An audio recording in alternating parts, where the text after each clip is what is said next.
રાજ્યનો સૌથી ચર્ચાયેલો મુદ્દો અને તે છે પાક સર્વેની કામગીરીનો।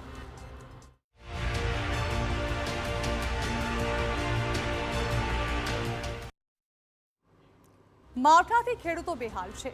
ધરતીપુત્રોને તત્કાળ સહાયની દરકાર છે।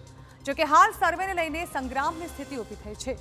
ખેડૂતો હાલ ઓનલાઈન સર્વેનો વિરોધ કરી રહ્યો છે। ઓનલાઈન સર્વેને લઈને ખેડૂતો સામે અનેક મુશ્કેલી પણ ઊભી થઈ રહી છે। ત્યારે ખેડૂતોની માંગ છે કે ઓનલાઈન સર્વે નહીં પરંતુ ઓફલાઈન સર્વે કરવામાં આવે જેથી ખેડૂતોને રાહત મળે।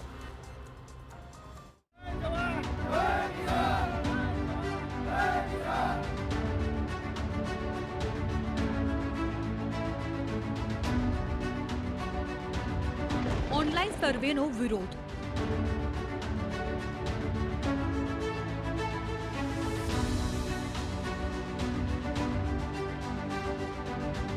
સર્વેનો ખેડૂતો કરી રહ્યા છે બહિષ્કાર।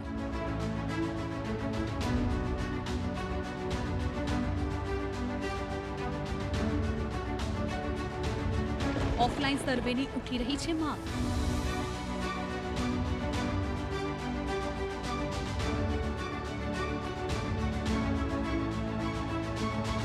માવઠાથી ધરતીપુત્રોને થયું છે ભારે નુકસાન। માવઠાના મારથી રાજ્યના ખેડૂતોને ભારે નુકસાન થયું છે। હવે જ્યારે વરસાદ બંધ થયો છે ત્યારે સર્વેની કામગીરી શરૂ થઈ છે। જો કે ઓનલાઈન સર્વેને લઈને ખેડૂતોમાં વિરોધ છે।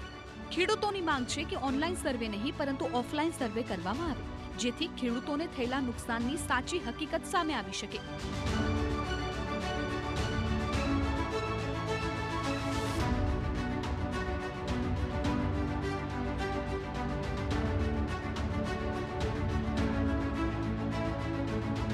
ભાવનગરના લાકડિયા અને આસપાસના ગામોના ખેડૂતોની બેઠક મળી હતી જેમાં ખેડૂતો દ્વારા એકત્ર થઈને સરકારના ઓનલાઈન સર્વેના બહિષ્કારનો નિર્ણય કરવામાં આવ્યો છે।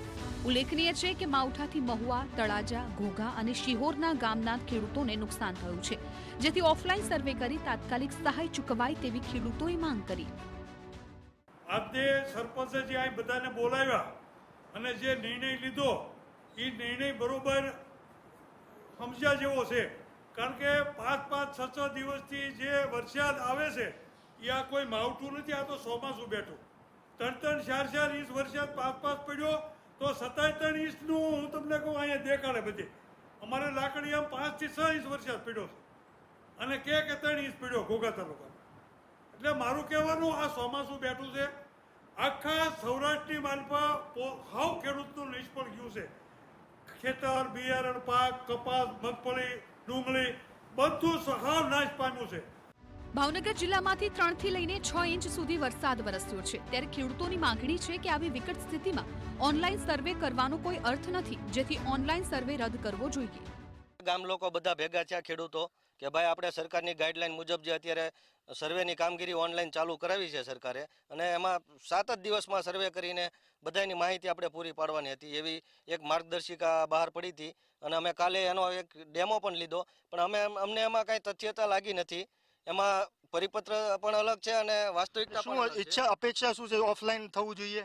અમારી અપેક્ષા એક જ છે ખેડૂતો વચ્ચે કે અમે ઓનલાઈન સર્વે બિલકુલ બંધ રાખવા માંગીએ છીએ। અમારા ઘોઘા તાલુકાના 48 ગામોમાં અમે સરપંચોએ એસોસિએશન કરીને મામલતદાર અને ટીડીઓ સાહેબને પણ લેખિતમાં આપી દીધું છે કે ઓફલાઈન સર્વે કરો, ઓનલાઈન સર્વે અમને મંજૂર નથી। બધા ખેડૂતોને એવો આગ્રહ છે। કપાસ, શેરડી, કેળા, પછી ઘાસચારો, ડુંગળી, કોઈ પણ આ વિસ્તારની અંદર બધા જ પાકો અમારા તળાજા, ઘોઘાની અંદર થાય છે કારણ કે કેનાલ કાંઠા એરિયા છે એટલા માટે પાણી અને ટૂંકમાં અમારે જ્યાં બધી જ વસ્તુનું વાવેતર થાય છે। હળદરથી માંડીને શેરડી, કેળ, કપાસ, એરંડા, સોયાબીન આ બધા જ ની અંદર નુકસાન થયું છે પણ કોઈ પણ એક પાકને સહાય આપી અને બીજા બાકીના ખેડૂતો ઘાસચારોમાં પણ મોટું નુકસાન થયું છે। અત્યારે તો માલને કદાચ ખેડૂતને નીરવું હોય ને તો નીરવાની પણ પોઝિશન એવી ખરાબ છે કે નહીં, ખેડૂત પાસે નિરણ પણ નથી। આ વર્ષમાં ખેડૂત પોતાનો બીજો ખર્ચ કરવા માટે પણ ઊભો રહી શકે તેમ નથી। હવે પછીના બીજા મોલ માટે, ખાતર, બિયારણ, દવા માટે ખેડૂતના ખાતામાં પૈસા પણ નથી। વહેલી તકે પૂરેપૂરી નિષ્ફળતા માટે સરકાર પૈસા ચૂકવે તો ખેડૂત આગળની ખેતી પણ કરી શકશે। ખેડૂતોના પાકને નુકસાનને લઈને કોંગ્રેસ પક્ષ રસ્તા પર આવ્યો। કોંગ્રેસે સરકાર પાસે પાક ધિરાણની માફી અને યોગ્ય વળતરની માંગ સાથે વિવિધ જિલ્લાઓમાં વિરોધ નોંધાવ્યો। બોટાદમાં કોંગ્રેસે તાત્કાલિક સહાયની માંગ સાથે રસ્તા રોકો આંદોલન કરતા પોલીસ દ્વારા કોંગી કાર્યકર્તાઓની અટકાયત કરવામાં આવી. તો અમરેલીમાં કોંગ્રેસ નેતા પરેશ ધાનાણી ખેડૂતોનો નિષ્ફળ ગયેલો પાક માથે લઈને મામલતદાર કચેરી પહોંચ્યા હતા. મોટી સંખ્યામાં ખેડૂતોને સાથે રાખી આવેદનપત્ર આપ્યું, સાથે પ્રતિક ધરણા કાર્યક્રમ પણ કરવામાં આવ્યું. બીજી તરફ ગીર સોમનાથમાં કોંગ્રેસે ખેડૂતોનો સાથે માછીમારોને પણ રાહત પેકેજની માંગ સાથે રેલી યોજી અને જો માંગ નહીં સંતોષાય તો ગાંધીનગર વિધાનસભાનો ઘેરાવ કરવાની પણ ચીમકી ઉચ્ચારી.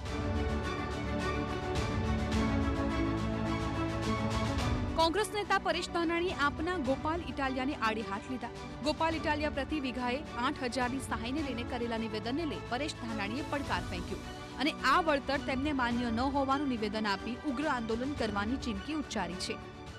વીઘે 17,000 રૂપિયાનો ખર્ચો કર્યો અને 8,000 રૂપિયા સરકાર વળતર ચૂકવે અને તમે દાદાના દરબારમાં મુજરો કરવા જાઓ. તમે ગુજરાતના ખેડૂતને ગીરવે મૂકી શકશો નહીં.